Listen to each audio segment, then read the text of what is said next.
This woman named Icy Tiger made this post, and it is very interesting, and we definitely need to discuss it. She says, "My secret days off and the men who hate them." She says, TLDR, dudes on Reddit get really mad about a woman taking PTO and not telling her husband about it. She says, just had a really interesting experience in another sub. A poster was a little whipsawed that while on a business trip, his wife took some PTO and didn't tell him. He came home a day early to discover she had taken the day off. She also had a friend from out of town stay with them, but the poster didn't seem upset about it, given that their daughter was present and was unfussed about it. He felt some kind of way about it. She didn't do anything unseemly from his report, just took the day off from work. So I replied to the post about a practice I've had for the last few years. The company I work for rewards you with extra paid leave if you contribute to a particular local charity at a certain level. Over the years, I have contributed to this charity enough that I get anywhere from 3 to 5 days of PTO in addition to accumulated leave. Roughly 5 days out of the entire year, I will take PTO on a Thursday and Friday here, a Friday and Monday there, and I won't tell my husband that I'm taking the day off. I have done this during the school year while my oldest is at school. I work from home and I have several days of childcare for my toddler. Anyhow, I spend this PTO time doing mundane things. I will deep clean and organize the house. I'll get a pedicure. I'll go to a coffee shop, drink coffee, and read a couple of chapters out of a book. I spend an hour or two in a museum or gallery. Remember, this is a school day, so I'm usually back home by 2 p.m. if I go anywhere. I don't tell my husband because he has a habit of giving me assignments when I'm off and he is working. I end up running my butt off doing things that he wanted to get done but didn't, taking his car to get the oil change, going to the bank to discuss a financial account or plan, running all sorts of errands. So basically, not really having the day off.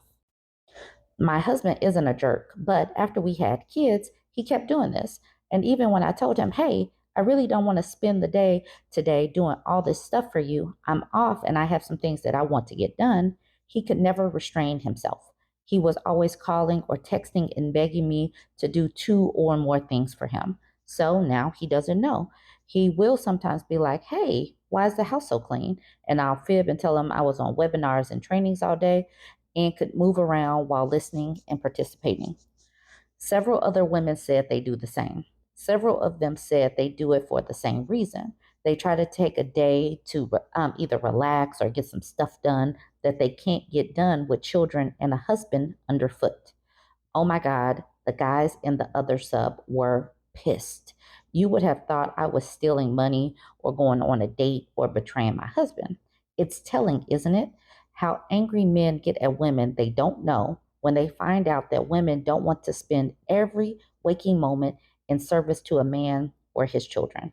Literally, we're supposed to be a resource to men only. We're not supposed to be humans that need a day to relax, release, just do nothing, just put our feet up. Every minute should be dedicated to service. And you hear that when you hear the way they talk about having a wife, it is to basically have a servant. So when that servant has some downtime, you're thinking of all the ways that that person could have been cleaning up, running some errand, taking something off of his plate because you are there to be his happiness machine or wife appliance. So therefore, you shouldn't have the opportunity to just kick your feet up as if you are a human and relax, sip some coffee, watch a Netflix show. It is very, very challenging to hear that you don't have humanity like other people have because you are simply a servant. I found this to be an interesting post that we definitely should discuss. Let's check out some of these comments. Frosty Woodpecker says they truly don't want us to have any time to ourselves. And then OK Willow says, I think all women experience some version of this. Men feel like they own 100% of women's time. Some men don't allow their partners to continue sleeping after the men have woken up. It's a control mechanism. And we literally just had a discussion about a woman who was sleeping in, trying to get 8 hours of sleep, and her man would just rip her cover off or come in and wake her up before her alarm because she said she wanted 8 to 10 hours of sleep. Necromancers Katie says, true facts. I like coloring. Sometimes I take my coloring to work with me. Tell me why this random guy at work felt it was his business to tell me that I should have children because if I did, I wouldn't have time to do all that coloring nonsense. His exact words. This man felt offended by the fact that I have free time and that my free time is used for my own enjoyment. A man I have zero connection with felt enough entitlement to me to feel justified in spewing caca out of his mouth and say this to me. I told him way to be dense and having time to myself by choosing not to marry or have children was not an oversight. It was the entire point. This is also why they get upset by women having hobbies or pets or plants or just girls' night or traveling alone because all of that time and energy should be in service to a man. The OP Icy Tiger says about a year or so ago, a woman in her 30s, Julia Mazar, I remember this, made a TikTok about how she was able to recover from a Beyonce concert by sleeping in, watching a reality TV show, and then making her first ever shakshuka for dinner. She mentioned that you can enjoy a lazy Saturday like this when you don't have a husband or kids yet. And she wants to get married and have kids, just she hasn't yet. On Twitter, conservative Catholic pundit Matt Walsh quote tweeted the video with this. Her life doesn't revolve around her family and kids, so instead it revolves around TV shows and pop stars. Worst of all, she's too stupid to realize how depressing this is. With that, Matt Walsh deputized roughly 10,000 of his 3 million followers to abuse her. These men, and they were overwhelmingly men, called her names, and a fair few fantasized about raping and unaliving her for the supposed sin of spending time focusing on something other than a man or his children. I think that's what's at heart of this male rage about wives taking a secret PTO day. They loathe and despise the very idea that a married mother craves time away from her husband and children. Make no mistake, that's what's beneath the Republican rage at childless cat ladies. They know unmarried, child-free women aren't miserable, and it makes them furious. And with that, I'm going to end it there. This was an amazing post. So join the conversation. Let me know what you think about this one. Don't forget to like, comment, and share. Actually, I'm back. Let's talk about what you are doing in your free time. Are you drinking a cup of coffee? Are you watching a show? Are you just putting your feet up? Are you staring mindlessly at nothing because you just don't want to do anything? Let us know in the comments.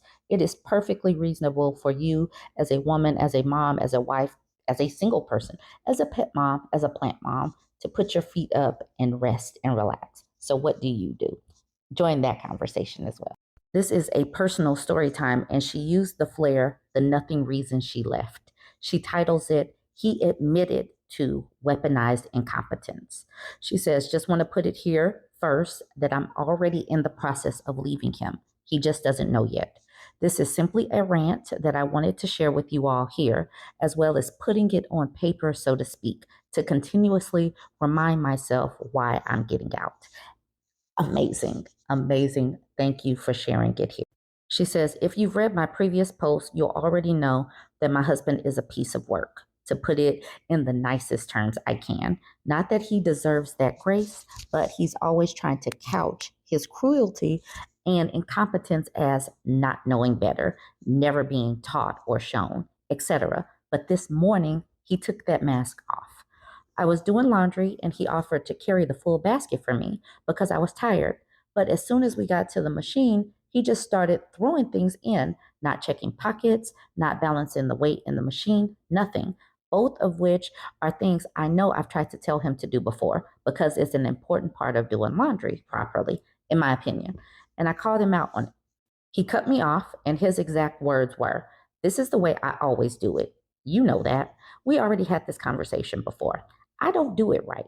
He admitted that he purposely does it incorrectly despite knowing better, and whatever tiny little minuscule amount of hope I had for him left right then. I already had my heart set on leaving before that and was already getting plans together, but there was a part of me foolishly holding on to the hope that maybe, just maybe, he might change. That comment killed it. He seemed almost proud of the fact that he purposely did it wrong. It was like he was happy that his refusal to learn was causing me stress and more work. It just really hit me that he truly does not care about me or love me at all. If he can't even be bothered to do the simplest things to help improve my life or to take any part of the load off of me, he does not even give the smallest about me. Every time he's ever said, I love you, has been a blatant lie because actions do speak louder than words, and all of his actions have screamed, I don't give a about you. Just another nail in the already sealed coffin of our marriage, I guess. At this point, I don't even think the jaws of life could get that sucker open again. Not that I'd want them to. I'm so tired and so done with him. It will be such a feeling of relief when I finally walk out this door and away from him for the last time. And like Miss Becca said, and he will say the divorce came out of nowhere. And OG Bella Luna says, of course, she blindsided me, guys. This part right here where she says, this is the way I always do it. You know that. We already had this conversation before. I don't do it right. That right there would have done it for me as well. They listen. They act like they don't know, but we know they know, and they know they know. They just don't care enough to do it. Like they don't want to be partners at times, and it shows. And when they show that they don't want to be a partner, it is important that you put in the work to just walk away because this is stressful. And this man is going to say, she left me over laundry. How dare she? She's just so petty. She would leave me over laundry when it's not that. It's when you have a supposed partner, a relationship, you should want to support that person. You should want to make their life easier because you know that she's making your life easier as well. But some people just don't want to and don't deserve it. So they deserve to partner up with a community of men in the old man Mojo Dojo Casa House. That is what they deserve.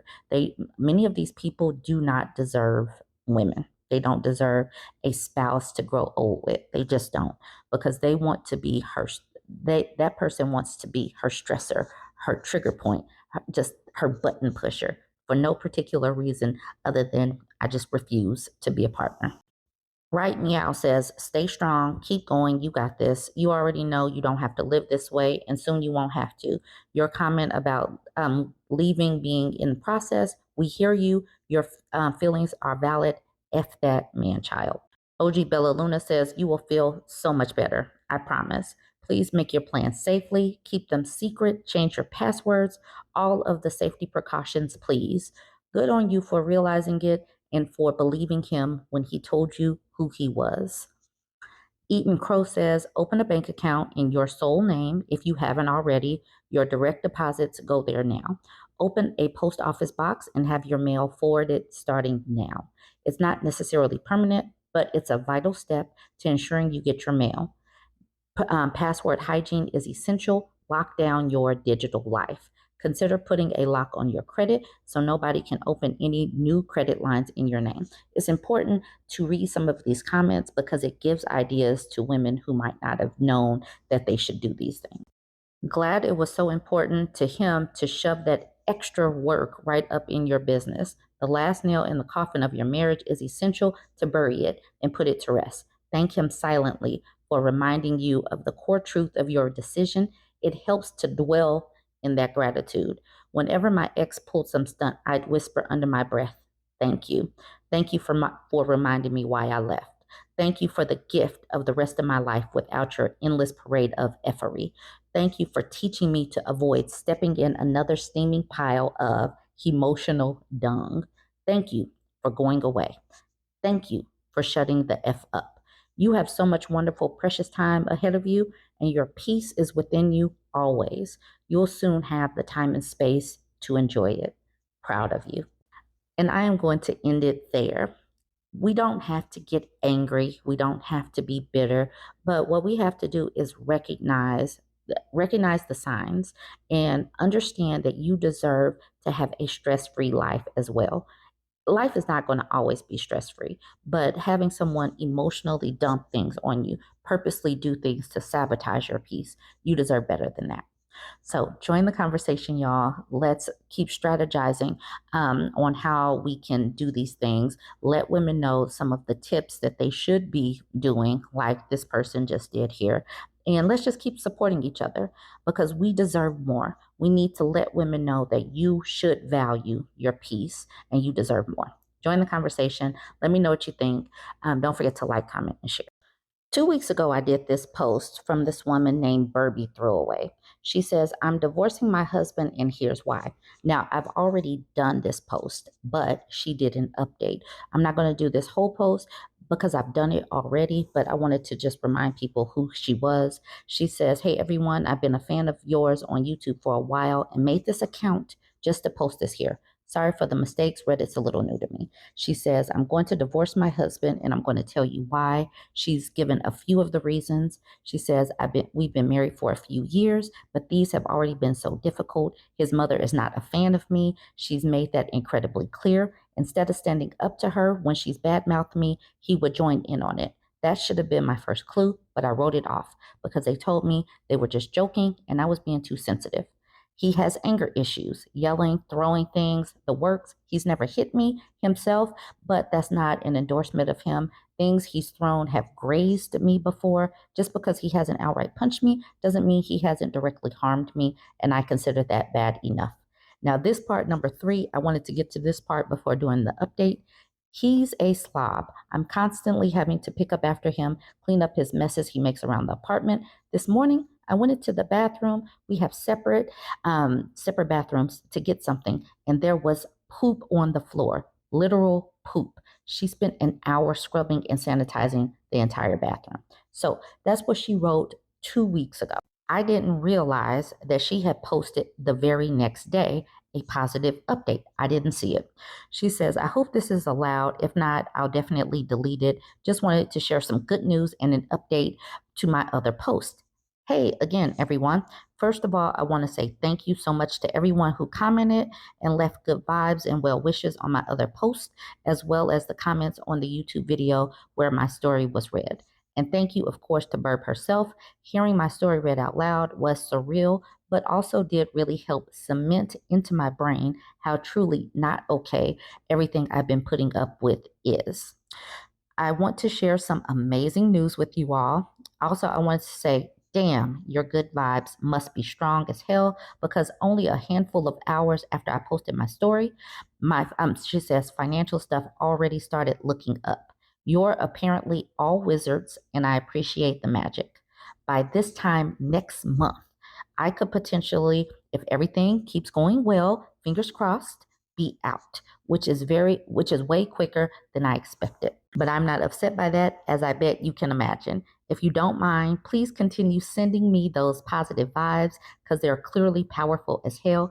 And thank you all so much again for the support, for the gentle kick in the pants of reinforcing just how gross and wrong my situation is, but soon won't be. This community is a godsend to women everywhere, and I love you all so much. I thought that today's post would be amazing to end with some positive news. And I'm so thankful that she did share her story. And hopefully, since this was posted 13 days ago, hopefully things are still looking up. I'm going to make sure to send a message to this woman. Join the conversation, send her positive vibes, and don't forget to like, comment, and share.